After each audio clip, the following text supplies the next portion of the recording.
Hello मित्रों, कैसे हैं आप सभी। आपका फिर से एक बार स्वागत है पार्ट 2 की इस क्लास में। पार्ट 2, हाँ जी, ये सेमेस्टर 3 का इंग्लिश लिटरेचर की जो हम क्लास लेकर आए हैं, महामैथन क्लास, उसका पार्ट 2 है। पार्ट 1 में हमने बात करी थी आपके यूनिट 1 में क्या आता है, लिटरेरी टर्म्स आती है, एजेस एंड मूवमेंट्स आती हैं, तो उन पर हमने बात कर ली है। ठीक है, जितने भी लिटरेरी टर्म्स थे, जितने भी एजेस एंड मूवमेंट्स थी, उनकी हमने पार्ट 1 में चर्चा की है।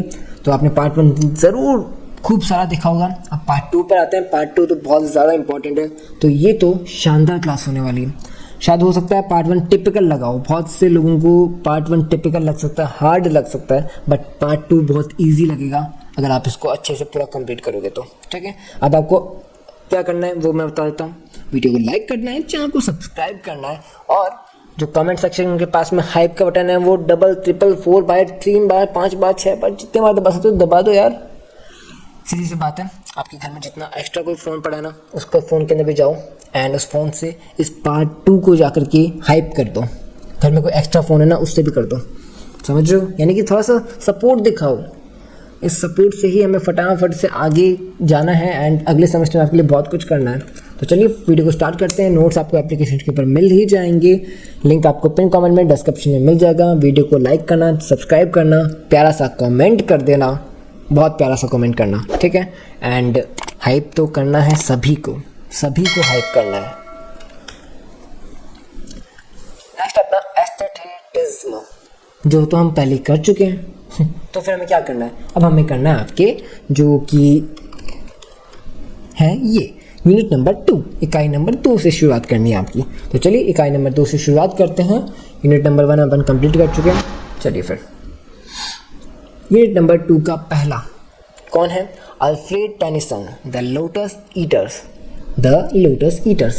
चलिए, अब पहले तो आप मेरी बात को ध्यान से सुनोगे, ठीक है। उसके बाद में मैं आपको बताऊंगा कि ये जो परिभाषा है वो आप कैसे आपको आंसर में लिखना है।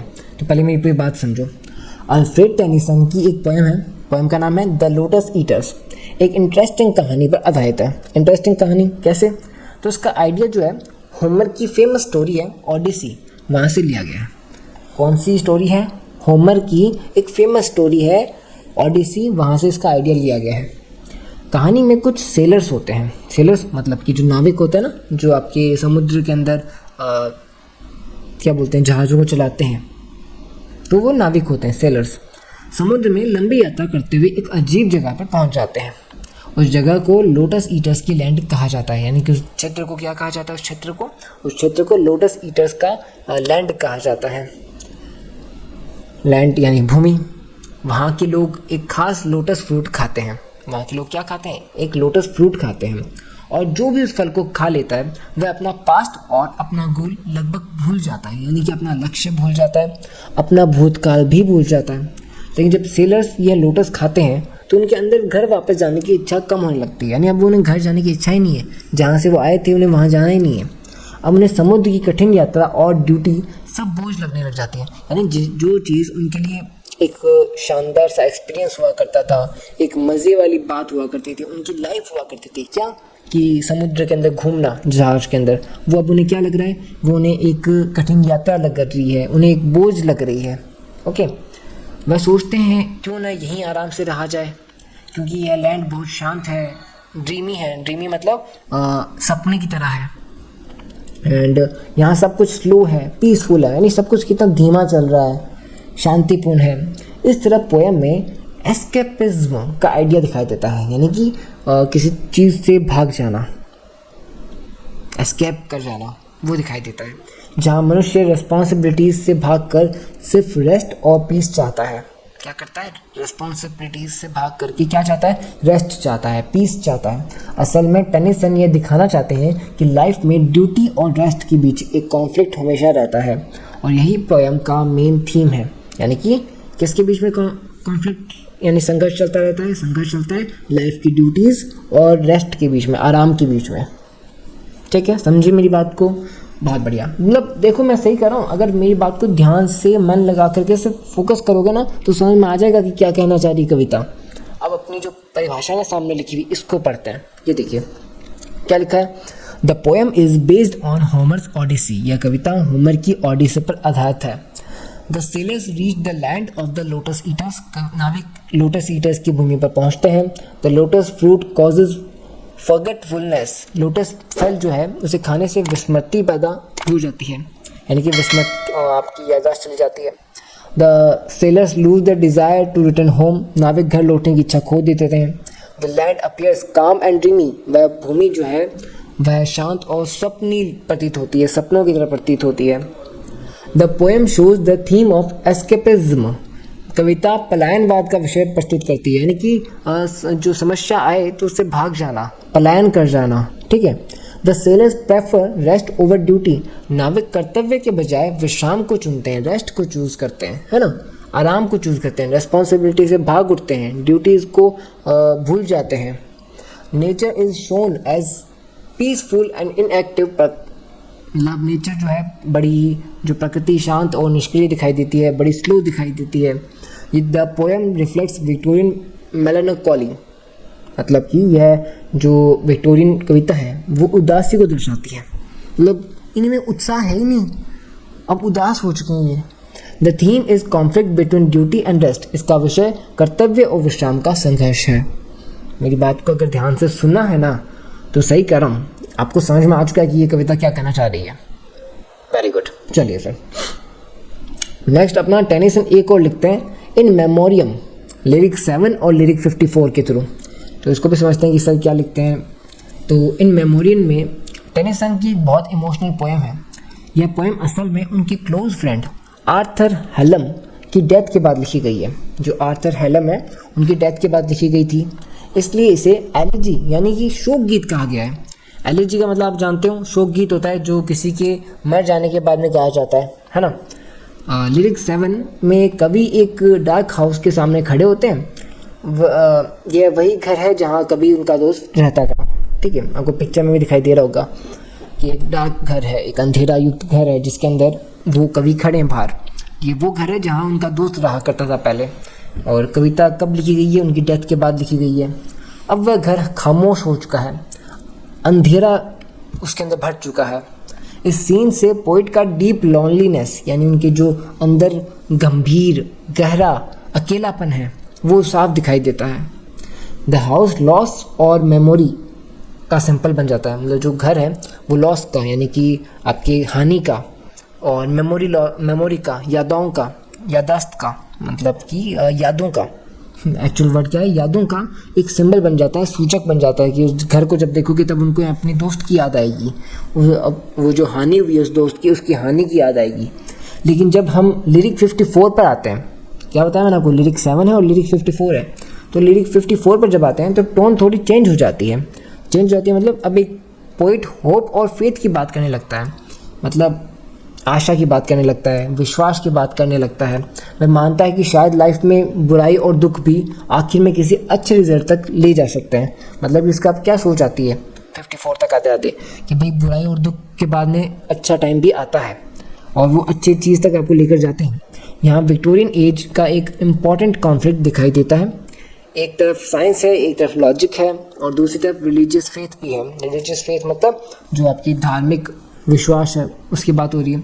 इस तरह ये पोएम डिस्पेयर से फेथ तक की एक जर्नी दिखाई देती है। चलिए फिर अपन इसको फ्रांसीसी भाषाओं में पढ़ते हैं।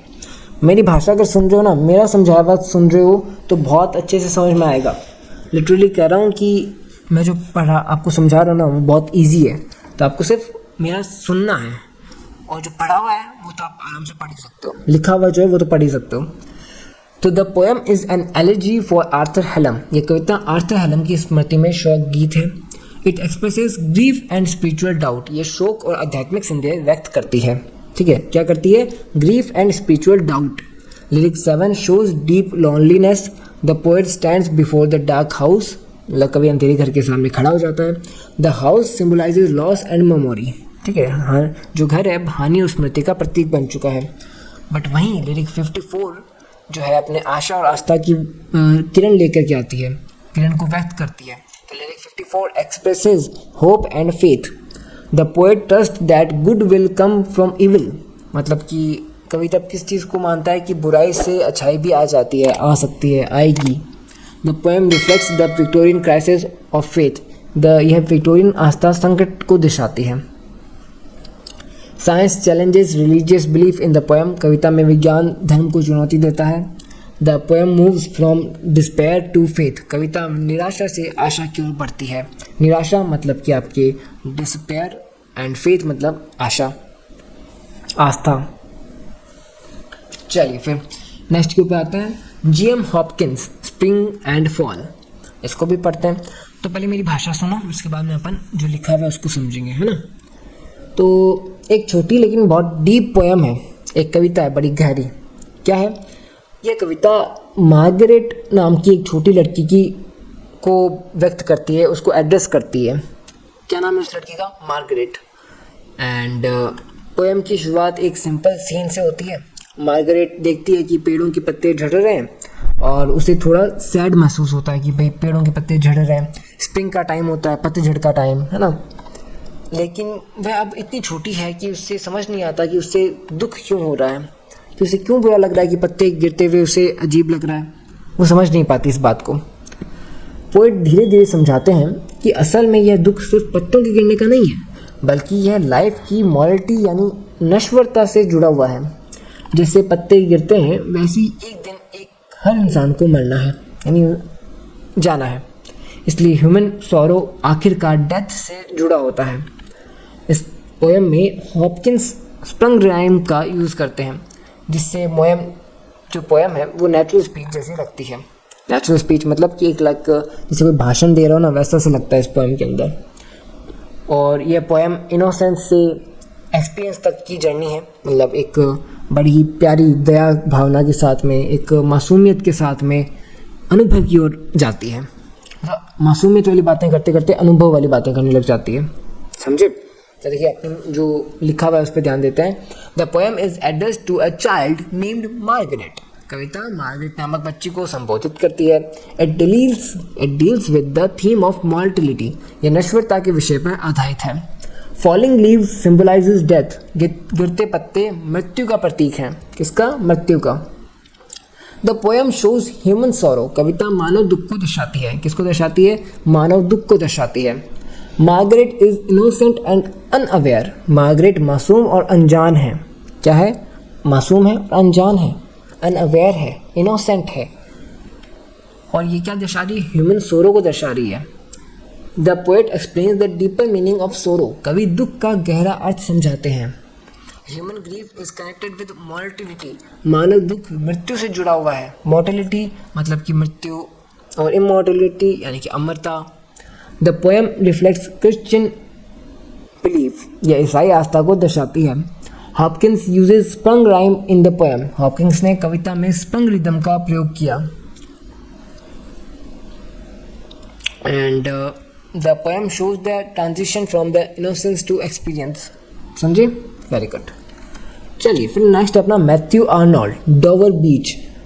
अब मैथ्यू आर्नोल्ड जो है अपना, इनकी जो पोएम है उसका नाम है डोवर बीच। तो ये विक्टोरियन एज की एंजाइटी और कन्फ्यूजन को दिखाती है। एंजाइटी मतलब कि आपकी बेचैनी, एंड कन्फ्यूजन मतलब कि कन्फ्यूज हो जाना, तो आप समझते ही हो कि समझ ना आना। पोएम की शुरुआत डोवर बीच के एक शांत और सुंदर सीन से होती है। पहले मेरी बात सुनो, फिर अपन भाषाओं पे भी आ जाएंगे, है ना। तो कहाँ से इसकी शुरुआत हो रही है पोएम की? एक शांत जगह से, एक सुंदर जगह से, एक प्यारे से सीन से शुरू तो हो रही है। समुद्र शांत है और रात सुकून भरी लगती है। समुद्र तो शांत है, रात कैसे लग रही है? सुकून भरी। लेकिन जैसे जैसे पोएम आगे बढ़ती है, पोएट एक डीप आइडिया की बात करते हैं। क्या वह कहते हैं कि एक समय दुनिया में रिलीजियस फेथ बहुत स्ट्रॉन्ग था, मतलब एक टाइम में जो धार्मिक विश्वास जो है, आस्था है, वो बहुत ज़्यादा स्ट्रॉन्ग थी। और आर्नोल्ड इसे सी ऑफ फेथ कहते हैं। वो इसे क्या कहते हैं? आस्था का समुद्र कहते हैं, सी ऑफ फेथ। लेकिन जब साइंस और मॉडर्न थिंकिंग की वजह से, साइंस की वजह से, विज्ञान की वजह से, मॉडर्न थिंकिंग यानी कि आधुनिक जो विचार हैं उनकी वजह से यह फेथ धीरे धीरे कम हो रहा है, यानी जो आस्था है वो धीरे धीरे कम हो रही है। और दुनिया अब थोड़ी डार्क और कंफ्यूजिंग लगने लगी है, यानी कि अब दुनिया थोड़ी सी अंधकारमय एंड कंफ्यूजिंग लगने लगी है। इसलिए पोएम का टोन मेलानकोलिक यानी कि उदास हो जाता है। एंड लेकिन आर्नोल्ड एक इम्पॉर्टेंट मैसेज देते हैं। वह कहते हैं कि जब दुनिया इतनी अनसर्टेन लगती है तो कम से कम हम एक दूसरे के साथ ट्रू और लॉयल तो रहें। जब दुनिया इतनी अनिश्चितता वाली है, अनसर्टेन है, तो कम से कम हम तो एक दूसरे से लॉयल रहें, ट्रू रहें, सच्चे रहें।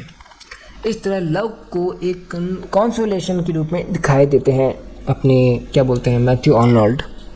समझे? जब दोबारा इस क्लास को अटेंड करोगे ना तो पक्का समझ जाओगे, और मेरे को यकीन है आपने तो पहली बार में ही समझ गए होगे कि कहना क्या चाहते हैं मैथ्यू आर्नोल्ड हमसे, है ना। तो चलिए भाषाओं पे आते हैं। The poem reflects the loss of religious faith. कविता धार्मिक आस्था के पतन को दर्शाती है। इट बिगिंस विद अ काम सी डिस्क्रिप्शन। कविता शांत समुद्र के वर्णन से शुरू होती है। The sea represent spiritual reality. समुद्र आध्यात्मिक वास्तविकता का प्रतीक है। Sea of faith symbolises religious belief. Sea of faith धार्मिक विश्वास का प्रतीक है। या the poem shows Victorian doubt. The Victorian doubt जो है, संदेह जो है, उसको दर्शाती है। Science called a crisis of faith. विज्ञान ने आस्था संकट पैदा कर दिया है। The world is shown as darker and confusing. संसार को अब अंधकारमय और भ्रमित दिखाया गया है। The tone of the poem is melancholic. कविता का स्वर उदास है। Arnold emphasizes love as consolation. Arnold प्रेम को सांत्वना के रूप में बताते हैं। The poem reflects modern anxiety. कविता आधुनिक चिंता को दर्शाती है। क्या? Moral anxiety. नेक्स्ट अपना Robert browning.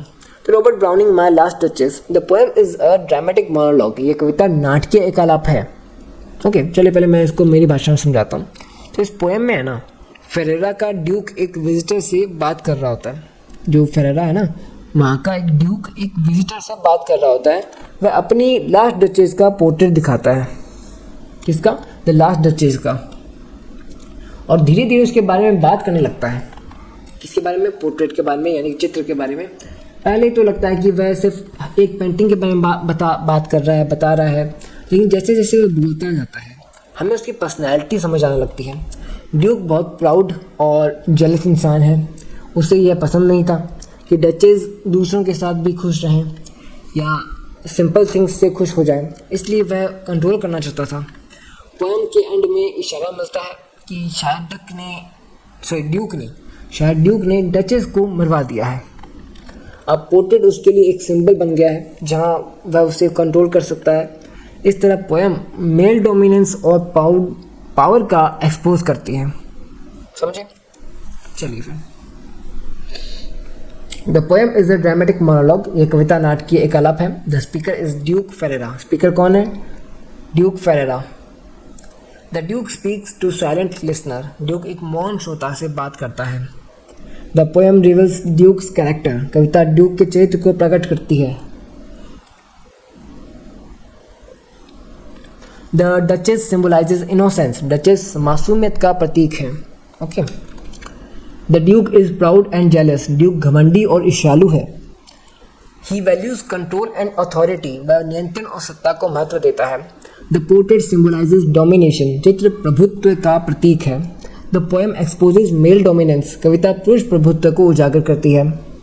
Browning shows psychological depth. Browning मनोवैज्ञानिक गहराई दिखाते हैं। समझे?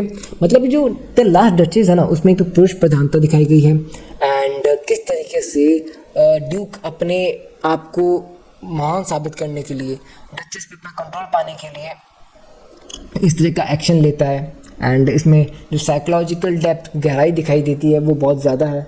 ईर्ष्यालुपन यानी कि जेलस जो हो रहा है, जेलसी जो है वो दिखाई देता है, जेलसी का भाव दिखाई देता है ना। फिर अपना next W.B. East the second coming. तो उसको भी समझते हैं। तो फर्स्ट वर्ल्ड वॉर के बाद लिखी गई थी एक कविता। एंड पहले मेरी बात समझो उसको, फिर अपन जो है भाषा को भी देख लेंगे। तो फर्स्ट वर्ल्ड वॉर के बाद लिखी गई थी। यह पोएम उस समय की कैओस और अनसर्टेनिटी को दिखाता है। कैओस समझ रहे हो, यानी कि भाग दौड़, उस समय का जो कहते हैं माहौल था उसको दर्शाता है। अनसर्टेनिटी यानी अनिश्चितता का काल, उसको दिखाता है। पोएम की सबसे फेमस लाइन क्या है? Things fall apart. Things fall apart मतलब कि दुनिया की ऑर्डर और स्टेबिलिटी टूट रही है। दुनिया की ऑर्डर और स्टेबिलिटी टूट रही है, स्थिरता जो है वो टूट रही है। पोएम में एक फाल्कन और फाल्कोनर का इमेज आता है। फाल्कन और फाल्कनर का इमेज आता है। जहाँ फाल्कन इतना दूर चला गया है कि अब फाल्कनर की आवाज़ सुन नहीं पा रहा। इमेज सिंबलाइज करता है कि दुनिया अब कंट्रोल से बाहर हो रही है। ईच महसूस करते हैं कि एक नया और डरावना एरा आने वाला है। एरा यानी समय, पृथ्वी एरा एक्चुअली में एक काल होता है, तो समय की बात कर रहे हैं। पोएम में रफ बीस्ट का इमेज दिखाई दिया गया है, रफ बीस्ट का, एंड जो एक इविल पावर का सिंबल है। ईस्ट हिस्ट्री को सेलेटिकल मानते हैं एंड साइक्लिकल, मतलब इतिहास बार बार नए साइकिल्स में रिपीट होता है। इसलिए पोएम मॉडर्न वर्ल्ड की एंजाइटी और अनसर्टेनिटी को बहुत पावरफुल तरीके से एक्सप्रेस करती है। क्या करती है पोएम? ये जो मॉडर्न यानी कि आधुनिक वर्ल्ड है ना, अपना जो अभी का समय, उसके अंदर जो एंजाइटी हमें देखने को मिलती है, अस्थिरता देखने को मिलती है, चिंता देखने को मिलती है, उसको दिखा रही है ये W.H. की द सेकेंड कमिंग नाम की कविता, है ना। तो चलिए इसको देखते हैं भाषा की ओर। The poem was written after World War I। यह कविता 1 यानी first, world war first. The कविता प्रथम विश्व युद्ध के बाद लिखी गई है। It reflects chaos and disorder. यह अराजकता और अर्थव्यवस्था को दर्शाती है। एंड दिस लाइन जो है अव्यवस्था को दर्शाती है, अर्थ नहीं, अव्यवस्था को दर्शाती है। The line things fall apart shows collapse of order. Things fall apart व्यवस्था के पतन को दर्शाता है। The falcon symbolises loss of control. बाज नियंत्रण के अभाव का प्रतीक है। And violence spreads everywhere in the poem. कविता में हिंसा हर जगह फैलती दिखाई दे रही है। The poem predicts a new fighting era. कविता एक भयावह नए युग की भविष्यवाणी करता है। फ्राइटनिंग यानी भयावह। The rough beast symbolises evil power. Rough beast बुराई की शक्ति का प्रतीक है। The poem usage apocalyptic imagery. कविता में प्रलयकारी बिंब है। Each believed in cyclical history. Each इतिहास के चक्र सिद्धांत में विश्वास करते थे। The poem reflects modern anxiety and uncertainty. The poem जो है वो अनसर्टेनिटी को, मॉडर्न एंजाइटी को दर्शाती है। फिर बात करते हैं अपन यूनिट नंबर 3 की। तो अभी तक हमने यूनिट नंबर 2 कंप्लीट कर लिया। इसके अपने सारे क्या देखे, समरीज देख लिए, किस कविता में क्या बताया गया है उसको समझा है। अगर आपको डीप में नोट्स चाहिए, यानी कि आपको प्रॉपर नोट्स वाली भाषा ही चाहिए ना, तो नोट्स डाउनलोड करने पड़ेंगे। कैसे? एप्लीकेशन डाउनलोड करो, उसमें फ्री का ट्रस्ट देना तो फ्री का ट्रस्ट दो, वरना 149 रुपीज़ के अंदर पूरा कॉम्बो है तो कॉम्बो ले सकते हो। 79 रुपीज़ का सिंगल सब्जेक्ट है, सिंगल सब्जेक्ट ले सकते हो, आपकी इच्छा है ना। चलिए फिर नेथनियल हॉवर्थॉर्न डॉक्टर हेडगर एक्सपेरिमेंट। तो देखिए इसको पहले मेरी भाषा में समझिए। एक इंटरेस्टिंग और सिंबॉलिक कहानी है इस एक्सपेरिमेंट की, इस कहते हैं ना प्रयोग की। तो इस कहानी में डॉक्टर हेडगर नाम का एक साइंटिस्ट अपने 4 बुजुर्ग दोस्तों को अपने घर पर बुलाता है। कितने? 4 बुजुर्ग दोस्तों को। वह उनके सामने एक अजीब एक्सपेरिमेंट करना चाहता है। उसके साथ उसके पास एक मैजिकल वाटर होता है जिससे फाउंटेन ऑफ यूथ का पानी कहा जाता है। क्या कहा जाता है? फाउंटेन ऑफ यूथ, मतलब जो क्या कहते हैं अपने जवानी है, युवावस्था है, उसका फव्वारा, झरना, फाउंटेन, ठीक है, फाउंटेन फव्वारा ही हुआ। कहा जाता है कि जो भी इस पानी को पी ले वह फिर से जवान हो जाता है, युवा हो जाता है, यंग हो जाता है। यानी कि डॉक्टर हेडगर ये पानी अपने 4 ओल्ड फ्रेंड्स को पीने के लिए देता है। जैसे ही वे पानी पीते हैं वे फिर से यंग होने लगते हैं, मतलब वो चारों यंग हो जाते हैं। अब वे खुश हो जाते हैं और वादा करते हैं कि अब वे अपनी पुरानी गलतियां नहीं दोहराएंगे, लेकिन कुछ ही समय बाद वे फिर से वैसे ही सेल्फिश और फुलिश बातें करने लगते हैं। मतलब कि जवान होने के बावजूद भी वो अपनी सेल्फिश पने की, मतलब कि स्वार्थीपन की बात करने लग गए, फुलिश यानी मूर्खतापूर्ण की बातें करने लग गए। एंड जिससे पता चलता है कि सिर्फ एज बदलने से इंसान का करैक्टर नहीं बदलता है। इस तरह ये स्टोरी जो है ह्यूमन वीकनेस को दिखाती है और मॉरल देती है कि एक्सटर्नल चेंजेस से करैक्टर इंप्रूव नहीं होता, यानी बाहरी आप कुछ बदलाव से अपने आप के करैक्टर को चेंज नहीं कर सकते, है ना। ये बताना चाह रही है अपनी नेथनियल हॉवर्थॉर्न की ये कविता, डॉक्टर हेडगर्स एक्सपेरिमेंट, है ना। तो भाषा पे आते हैं। The story is written by Nathaniel Hawthorne. ये कहानी नेथनियल हॉवर्थॉर्न द्वारा लिखी गई है। इट इज एन एलेगोरिकल लिखा, it is an allegorical short story, यह एक रूपात्मक लघु कथा है। Doctor Heidegger performs a magical experiment, doctor Heidegger एक जादुई प्रयोग करते हैं, है ना। एक्चुअली में क्या हो रहा है भाई, कई बार शब्द ज्ञात हो जाते हैं जस्ट बिकॉज ऑफ कि मैं सच में कह रहा हूँ, मैं पिछले 3 दिन से बहुत कम नींद ले रहा हूँ, रोज़ाना सिर्फ 2 घंटे सो रहा हूँ, रात को सिर्फ 2 घंटे की नींद, 24 में से 2 घंटा सोना, तो समझ लीजिए 22 घंटे लगातार काम कर रहा हूँ नोट्स के ऊपर, एप्लीकेशन के ऊपर, वीडियो क्लासेस के ऊपर, तो एक तरीके से थकान दिखाई दे रही है। अब the fountain of youth symbolises illusion, यौवन का फव्वारा भ्रम का प्रतीक है। मतलब जो भी है भाई, फटाफट से इनको कंप्लीट करेंगे अपन क्लास को। एंड इस सेमेस्टर में तो अपन ने बहुत कुछ चीज़ें शुरू करी थी, अब उनको अंतिम चरण तक पहुंचाएंगे अगले सेमेस्टर में। अगले सेमेस्टर में हर एक चीज़ बेहतर करेंगे, ये मेरा आपसे वादा है, डेफिनेटली वादा है कि अगले सेमेस्टर में अपन बहुत कुछ तगड़ा करने वाले हैं, तो तैयार हो जाएगा अगले सेमेस्टर के लिए, तो है ना। अब 4 old friends become young again, 4 वृद्ध मित्र फिर से युवा बन जाते हैं, उन्होंने पानी पिया उसका, फंवारे का, फाउंटेन का। The promise to behave wisely, जो उन्होंने प्रॉमिस किया था कि वो समझदारीपूर्ण कार्य करेंगे, गलतियां नहीं दोहराएंगे, अब वो क्या करने लगे, रिपीट करने लगे उन गलतियों को, ओल्ड मिस्टेक्स को, है ना। The story shows human weakness, कहानी मानव कमजोरियों को दिखाती है। External changes can not improve character, भारी परिवर्तन से चरित्र नहीं सुधरता है। The story gives a moral lesson about human nature, कहानी मानव स्वास्थ्य पर नैतिक शिक्षा देती है। ठीक है, सही बात है। नेक्स्ट अपना Robert Louis Stevenson on walking tours, इसको देखते हैं। The essay is written by Robert Louis Stevenson, यह निबंध रॉबर्ट लुइस स्टीवनसन द्वारा लिखा गया है। ये एक सिंपल लेकिन बहुत इंटरेस्टिंग एसे है, ठीक है। तो पहले मेरी भाषा में समझ लो इसको। इसमें राइटर अपने वॉकिंग एक्सपीरियंस के बारे में बताता है, यानी चलने के अनुभव को बता रहा है बस। स्टीवनसन कहते हैं कि वॉकिंग टूर का रियल इन्जॉयमेंट तभी मिलता है जब आप अकेले चलते हैं। अगर आपके साथ कोई लगातार बात कर रहे हैं तो आप नेचर की ब्यूटी पूरी तरह फील नहीं कर पाओगे। लाइक आपके साथ कोई चल रहा है, आप उससे बात कर रहे हो, तो आपके आसपास में क्या है आप उन पर इतना अवेयर नहीं होते, आपका सारा ध्यान लगभग उन बातों की ओर होता है, तो आप उस इन्जॉय नहीं कर पाते हो जो प्रकृति को आप इन्जॉय करना चाहते हो, है ना। नेचर को इन्जॉय करना चाहते हो, ब्यूटी को इन्जॉय करना चाहते हो, नेचर की फील करना चाहते हो, वो नहीं कर पाते हो। इसलिए वे वॉकिंग अलोन को प्रेफर करते हैं, वो अकेला चलना प्रेफर करते हैं, क्योंकि जब आप अकेले चलते हैं तो आपका माइंड फ्री हो जाता है और आप खुलकर सोच पाते हैं। स्टीवनसन यह भी कहते हैं कि जर्नी डेस्टिनेशन से ज़्यादा इम्पॉर्टेंट होती है। मतलब जर्नी जो है, यात्रा है, वो आपके डेस्टिनेशन, मान लो एक आपने जगह बनाई कि यहाँ तक मेरे को पहुँचना है, तो जर्नी बहुत इंपॉर्टेंट है उस जगह तक पहुँचने तक, तो जर्नी को चलने दीजिए, है ना। चलिए अब अपन ये भी देखते हैं कि इसमें पीस, हैप्पीनेस, नेचर, इन सब की बातें हो रही हैं। तो अब बात करते हैं भाषा की। The essay is written by Robert Louis Stevenson, it is a personal and reflective essay, यानी कि व्यक्तिगत और चिंतनशील संबंध है इसमें। The writer is his walk experiences, लेखक अपने वॉकिंग अनुभव को साझा करते हैं, है ना। ही प्रेफर्स वॉकिंग अलॉन, वे अकेले चलना पसंद करते हैं। Conversation disturbs the enjoyment of nature, बातचीत प्रकृति के आनंद में बाधा डालती है। जो कन्वर्सेशन है ना, वो डिस्टर्ब करती है कि इसको एन्जॉयमेंट ऑफ नेचर, प्रकृति के एन्जॉयमेंट को डिस्टर्ब करती है।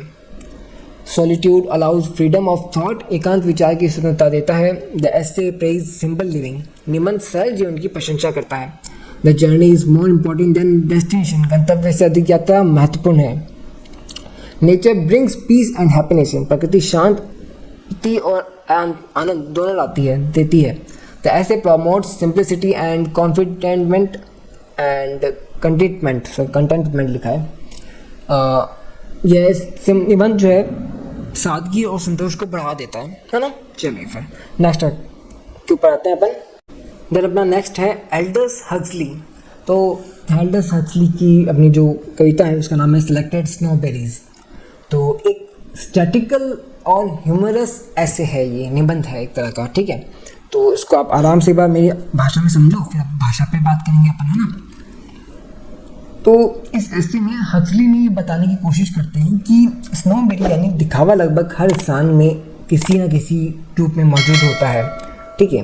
दिखावे की बात हो रही है यहाँ पे स्नोबेरी की, स्नोबेरीज मतलब दिखावा। उनका कहना है कि हर व्यक्ति किसी न किसी चीज़ को लेकर अपने आप को दूसरों से बेटर समझता है। मतलब हर व्यक्ति किसी न किसी बात में, किसी न किसी काम में अपने आप को दूसरे किसी व्यक्ति से बेटर समझता है। ऐसे में वह डिफरेंट टाइप्स की स्नो बेस की बात करते हैं कवि जी। क्या बात करते हैं कि भाई अलग अलग तरह की जो क्या होते हैं क्या बोलते हैं उसको, अरे भाई क्या बोलते हैं, मैं नाम भूल गया, कि आपके अलग अलग तरह के जो दिखावे हैं उनकी बात कर रहे हैं इसके अंदर, इस कविता के अंदर, इस निबंध के अंदर सॉरी।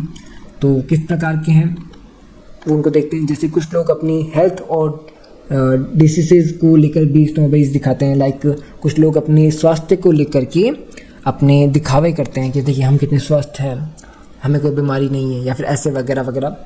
और कुछ लोग आर्ट और कल्चर को लेकर के दिखावा करते हैं। वे दिखाना चाहते हैं कि कई बार लोग सिर्फ इम्प्रेस करने के लिए नॉलेज या टेस्ट का दिखावा कर लेते हैं कि देखिए मेरा टेस्ट कितना अच्छा है, देखिए मुझे ज्ञान कितना अच्छा है। बस किस लिए कर रहे हैं, वो दिखावा करने के लिए कर रहे हैं। लाइक इमेजेस में आप देख पा रहे हो, इमेज में किस तरीके से लोग ऐसे लगे हुए हैं, वहाँ पे चेहरे पे आपको साफ वो एक्सप्रेशन से नोट हो जाएगा कि वो दिखावा कर रहे हैं। हक्सली ह्यूमरस और क्रिटिकल स्टाइल में सोसाइटी के इस प्रिटेंशन को एक्सपोज करते हैं, यानी कि उस गंभीर बात को एक्सपोज करते हैं। और ये ऐसे हमें सेल्फ अवेयरनेस यानी कि जागरूकता के लिए, स्वयं की जागरूकता के लिए ज़रूरत का एहसास बताता है, एहसास कराता है कि हमें ज़रूरत है किसकी, सेल्फ अवेयरनेस की, कि जो दिखावे की कोई ज़रूरत है ही नहीं, है ना। चलिए फिर भाषा के ऊपर आते हैं। भाषा से आप अच्छे से समझोगे कि the essay is written by Aldous Huxley, it is an satirical essay, यानी व्यंग्यात्मक है। स्टेरिकल ऐसे, ओके। इनकी स्पेलिंग्स याद कर लेना, बहुत काम आएंगी आपके आंसर राइटिंग में, है ना। Huxley criticises human pride, Huxley मानव घमंड की आलोचना करते हैं। He says everyone is a snob in some way, okay. The essay describes different types of snobbery, निबंध स्नोबेरी की विभिन्न प्रकार बताता है, okay. Diseases snobbery is one example, बीमारी आधारित स्नोबेरी एक उदाहरण है। Art snobbery is also mentioned. The essay exposes social pretensions. The tone is humorous and critical. The essay encourages self-awareness, यानी कि आत्म जागरूकता की बात होती है इसमें, है ना। चलिए फिर अपना Hilaire Belloc, the Hilaire Belloc in praise of ignorance. तो इसके अंदर देखिए ये भी एक व्यंग्यात्मक यानी कि हिस्टोरिकल ऐसे ही है, जिसमें राइटर एक इंटरेस्टिंग आइडिया प्रेजेंट करते हैं। कौन सा आइडिया? वे कहते हैं कि कभी कभी इग्नोरेंस यानी अज्ञान भी यूजफुल हो जाता है। इग्नोर करना यानी किसी चीज़ का पता ना होना भी बहुत कई बार काम कर जाता है।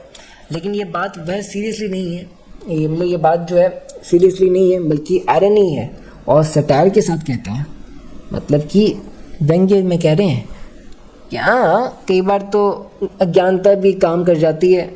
अब देखिए व्यंग्यात्मक भाव हो गया ना इसमें कि हाँ कई बार अज्ञानता भी काम कर जाती है, बट एक्चुअली में व्यंग्य है, वो आयरनी है, सटायर है। असल में बैलक उन लोगों की आलोचना कर रहे हैं जो हर बार जानने का दिखावा करते हैं। मतलब जो कुछ लोग होते हैं जो हर बात जानने का दिखावा करते हैं कि नहीं हमें तो सब मालूम है, एक्चुअली उनका ये वर्णन कर रहे हैं उनके बारे में। उनका कहना है कि ह्यूमन नॉलेज बहुत लिमिटेड होता है, जो इंसानी नॉलेज है बहुत लिमिटेड होता है और कोई भी इंसान सब कुछ नहीं जान सकता। अगर कोई हर बात पर एक्सपर्ट बनने की कोशिश करे तो वह फुलिशनेस है, मूर्खता है। बैलक इस ऐसे में ह्यूमिलिटी का मैसेज देते हैं और वार्न करते हैं, यानी वार्निंग देते हैं कि ओवर कॉन्फिडेंस से बचना चाहिए। ओवर कॉन्फिडेंस कब आ जाता है कि हाँ नहीं मेरे को तो सब आता है, मेरे को तो मालूम है ये कैसे करते हैं वो कैसे करते हैं, ये ओवर कॉन्फिडेंस हो जाता है। क्योंकि ट्रू विजडम तभी आती है, यानी कि सच्ची शिक्षा, सच्चा ज्ञान तभी आता है जब हम अपनी इग्नोरेंस को एक्सेप्ट करते हैं, हम अपनी अज्ञानता को एक्सेप्ट करते हैं कि नहीं मुझे अभी तो कुछ आया ही नहीं है, अभी तो मुझको बहुत कुछ सीखना बाकी है ना। तो भाषा के ऊपर आते हैं। The essay is written by Hilaire Belloc, it uses satire and irony, the writer praises ignorance ironically and the essay criticises intellectual pride. Belloc says human knowledge is limited, क्या कहते हैं, human knowledge is limited. Pretending to know everything is foolish, pretend करना, ये दिखावा करना कि मुझे सब कुछ आता है। No everything is foolish, foolish मतलब मूर्खता है। द एसे प्रमोट्स ह्यूमिलिटी, निबंध विनम्रता को बढ़ावा देता है। It wants against over confidence and wisdom begins accepting ignorance. The essay is gives moral lessons about humility. शिक्षा के बारे में बात करते जाते हैं ना।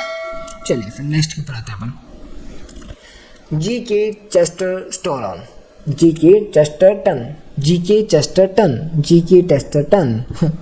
On the pleasures of no longer being very young, on the pleasures of the no longer being very young, बहुत बड़ा नाम है बट ये बड़ा मैच्योर लेवल का लिटरेचर है, इसको समझते हैं। ये इंटरेस्टिंग और थॉट प्रोवोकिंग ऐसे है, मतलब थॉट्स विचार इसके अंदर खूब सारे हैं, मैंने कहा ना मैच्योर है थोड़ा सा। इस ऐसे में हम चेस्टरटन एक पैराडॉक्सिकल आइडिया देते हैं, ठीक है। पैराडॉक्सिकल आइडिया होता है, लाइक पैराडॉक्सिकल का मतलब होता है विरोधाभासी। सामान्य तौर पर लोग यूथ को सबसे बेस्ट स्टेज मानते हैं। किसको मानते हैं? यूथ को सबसे बेस्ट स्टेज, मतलब जो आपका युवा अवस्था है ना, वो आपकी सबसे बेस्ट अवस्था है, ये मानते हैं। लेकिन चेस्टरटन कहते हैं कि ओल्ड एज भी काफ़ी प्लेजेंट होती है, मतलब जो वृद्धावस्था है ना, वो और भी ज़्यादा अच्छी होती है, प्लेजेंट होती है, सुखदायी होती है। उनका कहना है कि यूथ अक्सर एंजाइटी और रेस्टलेसनेस से भरी होती है, यानी एंजाइटी मतलब चिंता, और रेस्टलेसनेस से मतलब है कि आराम तो उनके पास है होता ही नहीं है यूथ के पास में, क्योंकि उन्हें तो अपना भविष्य बनाना होता है ना, करियर डेवलप करना होता है, तो उनको हर वक्त काम काम काम, पढ़ाई या फिर आराम नहीं मिलता, ये कहना चाहते हैं वो। क्योंकि यंग पीपल को अपना फ्यूचर बनाने की चिंता होती है, लेकिन ओल्ड एज में यह प्रेशर कम हो जाता है। और प्रेशर कम क्या हो जाता है भाई, ओल्ड एज के अंदर कोई प्रेशर ही नहीं है कि अब जो करियर बनना था वो बना गया, अब आराम से बस आराम करना है। और इंसान लाइफ को थोड़ा थोड़ा रिलैक्स होकर एंजॉय कर सकता है। लाइक रिटायरमेंट की लाइफ होती है ना, कि बस अब घर बैठा हूँ या फिर अब बस घुमाई करूँगा या फिर आराम से बस मेवा खाऊंगा, इतने टाइम बहुत काम किया मैंने। तो ओल्ड एज एक्सपीरियंस और मैच्योरिटी भी दिखाई देती है इसके अंदर हमें, मैच्योरिटी अनुभव कि भाई इतना टाइम वो वृद्धावस्था तक पहुंचा है तो उसे मैच्योर हो चुका है, उसे एक्सपीरियंस हो चुका है लाइफ का, और सिंपल प्लेजर्स आनंद लेने का मौका भी मिला है। इस तरह चेस्टरटन दिखाते हैं कि एजिंग को नेगेटिव नहीं बल्कि एक ब्लेसिंग के रूप में भी देखा जा सकता है ना। एज बढ़ रही है, इसको आप नेगेटिव लेके मत जाओ, ब्लेसिंग्स में भी देख सकते हो कि हाँ मेरी एज बढ़ रही है, मैं और जीवन जी रहा हूँ, आप इसको ये सोचो, है ना, ब्लेसिंग्स आशीर्वाद के रूप में सोचो। तो भाषा क्या रहेगी? The essay is written by G K Chesterton, it uses paradoxical style, the writer represents old age positively, not negatively, and youth is shown as anxious and restless. Old age brings freedom from pressure,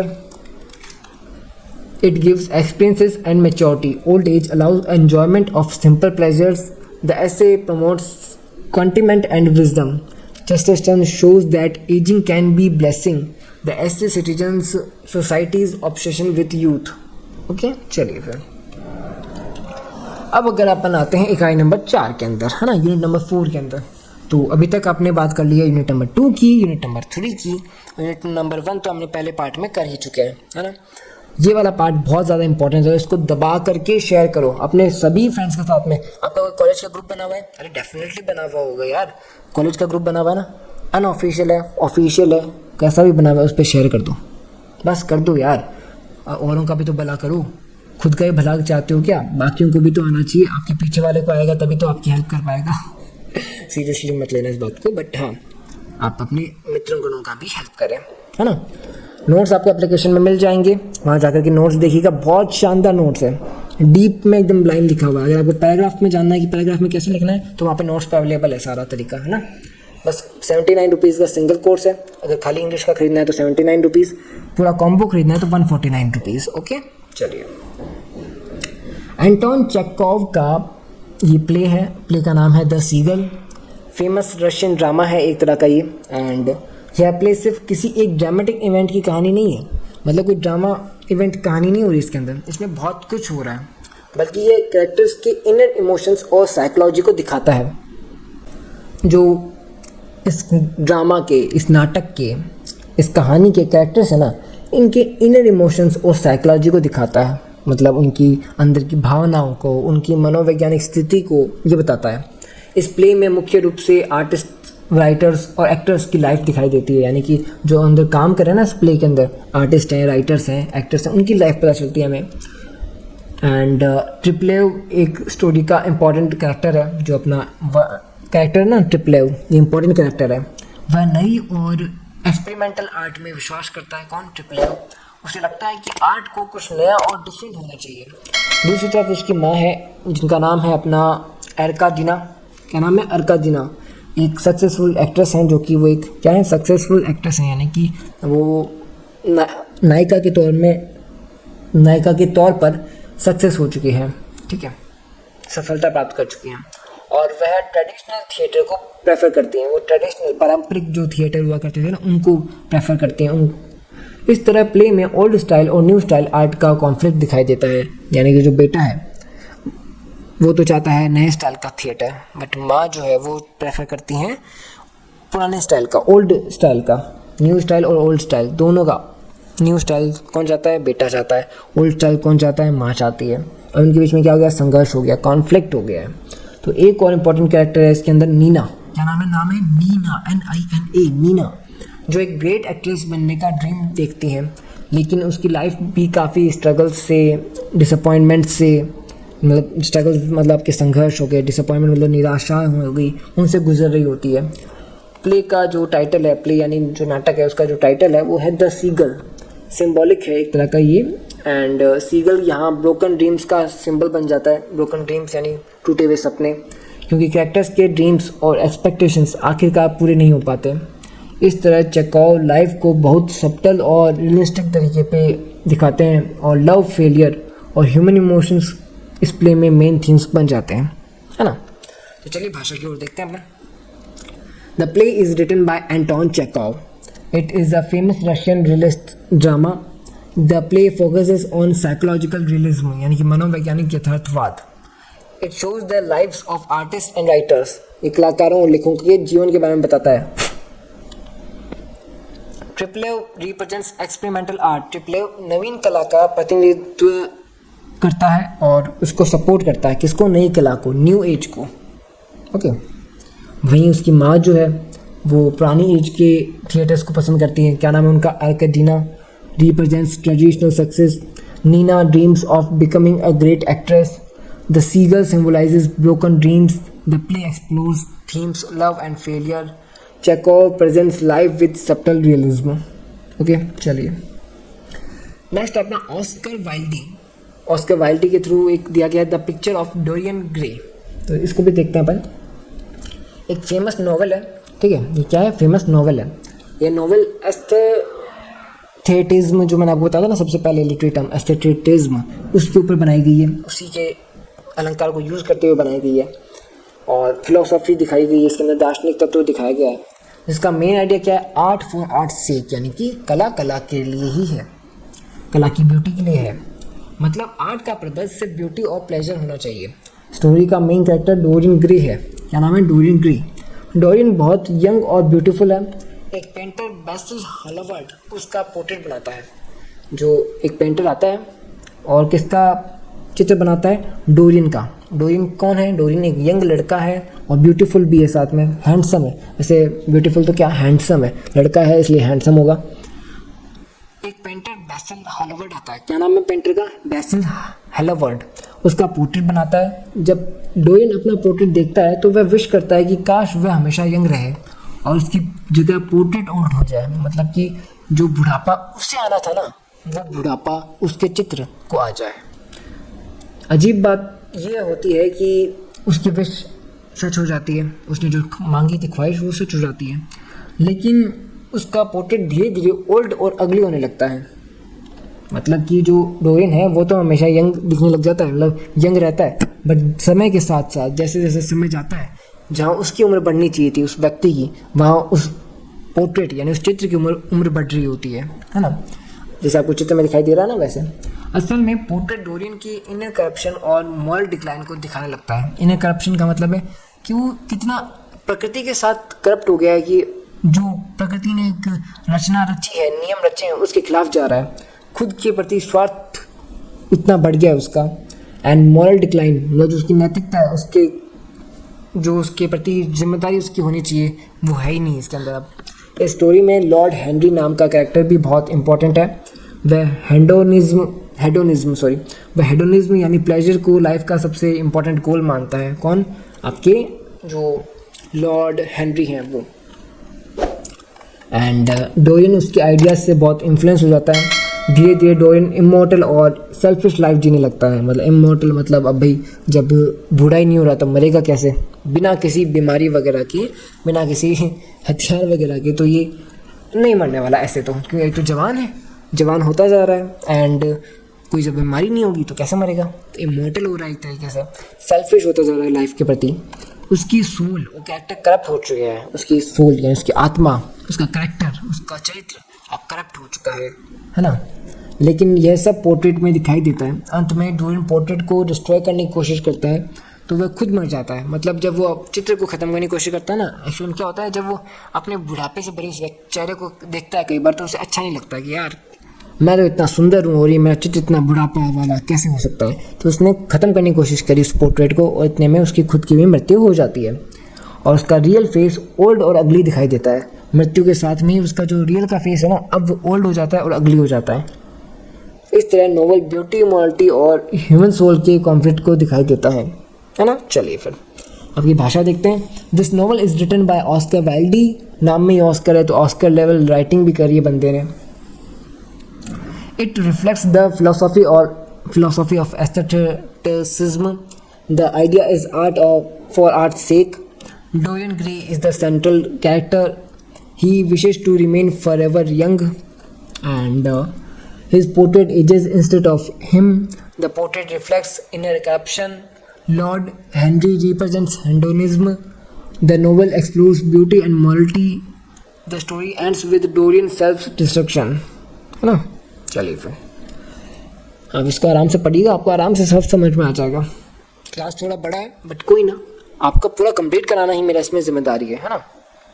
notes आपको application के ऊपर मिल जाएंगे, बहुत शानदार notes है। अभी भी समझ में नहीं आ रहा है तो नोट्स पढ़ोगे समझ में आ जाएगा। कुछ नहीं करना, एप्लीकेशन डाउनलोड करनी है, 149 रुपीज़ या 79 रुपीज़ जो भी आपकी इच्छा है वैसे पे करना है और नोट्स को प्राप्त करना है ना। और फ्री का टेस्ट भी अवेलेबल है एप्लीकेशन पे, तो लिंक आपको डिस्क्रिप्शन में पिन कमेंट में मिल जाएगा। वीडियो को हाइप भी ज़रूर से करना है, हाइप का बटन तो सबको दबाना है। अगर अभी तक वीडियो में बने हुए हो ना तो कमेंट सेक्शन में जाओ और हाइप करो, अभी क्या अभी करो। और एक काम करो, अगर आपका हाइप का पॉइंट ख़त्म हो गया ना तो घर के कोई दूसरे फ़ोन से हाइप करो, है ना। अगर आपका हाइप ख़त्म हो चुका है, हाइप क्यों सप्ताह में 3 बार ही कर सकता है, तो अगर आपके पॉइंट्स ख़त्म हो गए हैं तो किसी दूसरे फ़ोन से करो, बट करो, सपोर्ट करो यार। तुलसीदास का महान ग्रंथ रामचरितमानस भारतीय भक्ति साहित्य का एक महत्वपूर्ण ग्रंथ माना जाता है। कौन सा? तुलसीदास का रामचरितमानस। ठीक है, तो इसको समझ रहे हैं अपन। पहले मेरी भाषा समझो, फिर अपन लिखी हुई भाषा भी समझ लेंगे। अवधी भाषा में लिखा गया था, डिवोशनल एपिक है, मतलब कि बहुत ही महान ग्रंथ है ये। एंड रामचरितमानस के कई कांड हैं और उनमें से एक महत्वपूर्ण कांड है किष्किंधा कांड। इस कांड में मुख्य रूप से भगवान राम जी को और वानर राज सुग्रीव जी को फ्रेंडशिप की कहानी दिखाई गई है। मतलब जो किष्किंधा कांड है ना, किष्किंधा मतलब किष्किंधा जगह है जहाँ पर सुग्रीव जी निवास करते थे और जो उनके बड़े भाई हैं वो भी निवास किया करते थे। ठीक है, तो जो सुग्रीव और राम जी के बीच में मित्रता हुई थी, उस मित्रता का इसमें वर्णन किया गया किष्किंधा कांड के अंदर। कहानी में सुग्रीव बहुत परेशान होता है क्योंकि उसका भाई बाली उसका राज्य छीन लेता है और उसे अपना घर छोड़कर छिपकर जीना पड़ता है किसको? सुग्रीव को। तभी उसकी मुलाकात भगवान राम जी से होती है। सुग्रीव राम से मदद मांगता है और राम जी उसे वचन देते हैं कि वे उसका राज्य उसे वापस दिलाएंगे। फिर राम बाली का वध कर देते हैं, राम जी बाली का वध कर देते हैं। इस एपिसोड में यानी कि इस कहानी में ट्रू फ्रेंडशिप और लॉयल्टी का आइडल दिखाई देता है। साथ ही यह भी दिखाया गया है कि धर्म और न्याय हमेशा जीतते हैं। इस तरह यह कथा भक्ति, निष्ठा और मॉरल ड्यूटी का संदेश देती है। यानी कितना कुछ इसमें मिलने को मिल रहा है ना अपन को। तो चलिए फटाफट से अपन भाषा देखते हैं, इसकी लिखित भाषा। The text is written by Tulsidas. It is devotional epic in Awadhi language. यह अवधी भाषा में लिखा भक्ति महाकाव्य है। डिवोशनल एपिक, भक्ति महाकाव्य। Sugriva seek help from Ram. Sugriva Ram से सहायता मांगते हैं। Ram promises restore Sugriva kingdom. Restore कर लूँगा आपकी किंगडम को, है ना। ये राम सुग्रीव जी को राज्य वापस दिलाने का वचन देते हैं। Kishkindha Kand describes the friendship of Ram and Sugriva. जो किष्किंधा कांड है राम और सुग्रीव की मित्रता का वर्णन करता है, कैसे सुग्रीव ने अपनी पूरी सेना के साथ में राम जी का सपोर्ट किया था, है ना। Ram kills Bali to establish justice, Ram ji न्याय स्थापित करने के लिए बाली का वध करते हैं। The episode highlights the ideal of friendship, यह प्रसंग आदर्श मित्रता को दर्शाता है। एपिसोड का मतलब प्रसंग है यहाँ पे। Dharma and righteousness are central values, धर्म और न्याय मुख्य मूल्य हैं। The text reflects bhakti devotion, यह ग्रंथ भक्ति भावना को दर्शाता है। The story teaches loyalty and moral duty, यह कथा निष्ठा और नैतिक कर्तव्य को सिखाती है ना। चलिए फिर नेक्स्ट के ऊपर आते हैं अपन, प्राणनाथ यानी कि कीर्तन। देखिए जो महात्मा प्राणनाथ है, स्पिरिचुअल टेक्स्ट कीर्तन का एक बहुत गहरा आध्यात्मिक काव्य है। इस ग्रंथ में कई पोएम्स और स्पिरिचुअल टीचिंग्स दिखाई देती हैं। पहले मेरी बात सुन लेना, फिर दिन आगे बात करेंगे।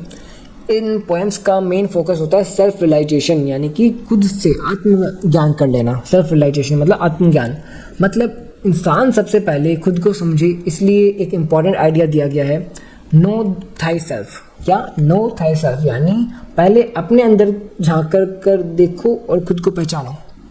पहले अंदर खुद के झांक करके देखो और खुद को पहचानो। प्राणनाथ कहते हैं कि ये दुनिया एक स्ट्रेंज शो या माया की तरह है, स्ट्रेंज शो या माया की तरह है, जिसमें लोग मटेरियल लाइफ में इतने फंस जाते हैं कि स्पिरिचुअल ट्रुथ को भूल ही जाते हैं। लेकिन जो लोग सच्चाई की खोज करते हैं, उन्हें अपने अंदर डिवाइन फुल सोल को पहचान पाना बहुत इजी हो जाता है, बहुत आसान हो जा पाता है ना। मतलब जो जिस व्यक्ति की आत्मा शुद्ध है वो सामने वाले की आत्मा को भी पहचान लेता है। इस ग्रंथ में आत्मा को इटर्नल और डिवाइन बताया गया है। क्या बताया गया? इटर्नल और डिवाइन, यानी कि दैवीय है और इटर्नल है, यानी कि जिसका अंत ही ना हो। प्राणनाथ ये भी संदेश देते हैं कि सभी रिलीजियस का अल्टीमेट ट्रूथ एक ही है, ठीक है, यानी सभी धर्मों का अल्टीमेट ट्रूथ यानी वास्तविक सच्चाई एक ही है। जो अंतोगत्वा सच्चाई है ना, वो क्या है कि इसलिए हमें धर्मों के बीच में यूनिटी और हार्मोनी देखनी चाहिए। यूनिटी, एकता देखनी चाहिए, हार्मोनी देखनी चाहिए। साथ ही एक टीचिंग्स हमें वर्ल्डली डिजायर डिटैच होने की प्रेरणा भी देती है और स्पिरिचुअल अवेकनिंग को ले जाती है। स्पिरिचुअल अवेकनिंग का मतलब है जो धर्म से उत्पन्न होती है ना जागरूकता, उसकी ओर लेके जाती है। तो प्राणनाथ को अपन भाषा के तौर पर देखते हैं तो Kirtan is a spiritual poetic text by Mahatma Prannath. Kirtan Mahatma Prannath का आध्यात्मिक काव्य ग्रंथ है। The poems emphasises self realisation, किसको दर्शाता है? सेल्फ रियलाइजेशन को, आत्मज्ञान को। Know thyself teaches inner awareness, the world is described as illusion, material life distance from spiritual truth.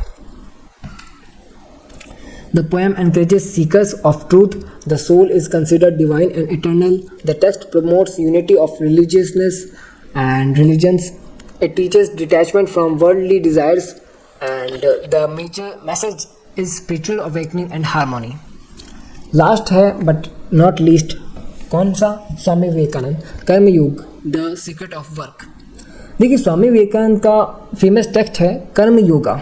कर्मयोग एक बहुत इंपॉर्टेंट फिलोसॉफिकल टीचिंग है, मतलब कि दार्शनिक सोच है उनकी, दार्शनिक विचारधारा है जो वो हम सबको बताते हैं। क्या कि इम्पॉर्टेंट चैप्टर भी है इसका, और चैप्टर क्या है? The secret of work.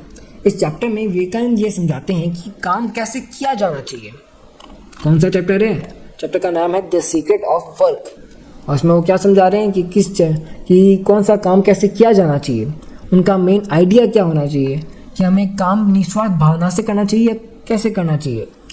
मतलब काम करते समय हमें सिर्फ ड्यूटी पर ध्यान देना चाहिए और रिजल्ट के बारे में बहुत चिंता नहीं करनी चाहिए, क्योंकि जब हम रिजल्ट अटैच हो जाते हैं तो दुख और फ्रस्ट्रेशन होने लगता है ना। इसलिए विवेकानंद कर्म पर बल देते हैं कि भाई कोई भी फ़ायदा ना सोचते हुए बस आप निष्कर्म कर्म करते जाओ, है ना। आपके कर्म ही आपके इनाम हैं, समझो। चलिए, यानी ऐसा कार्य जो बिना स्वार्थ और बिना फल की इच्छा के किया जाए, और उनका कहना कि अगर हम सेल्फ वर्क करें तो हमें खुद एक वर्शिप बन जाते हैं, है ना। तो इस प्रकार से आपका ये रहेगा। तो इसका अपने फटाफट से भाषा देख लेते हैं।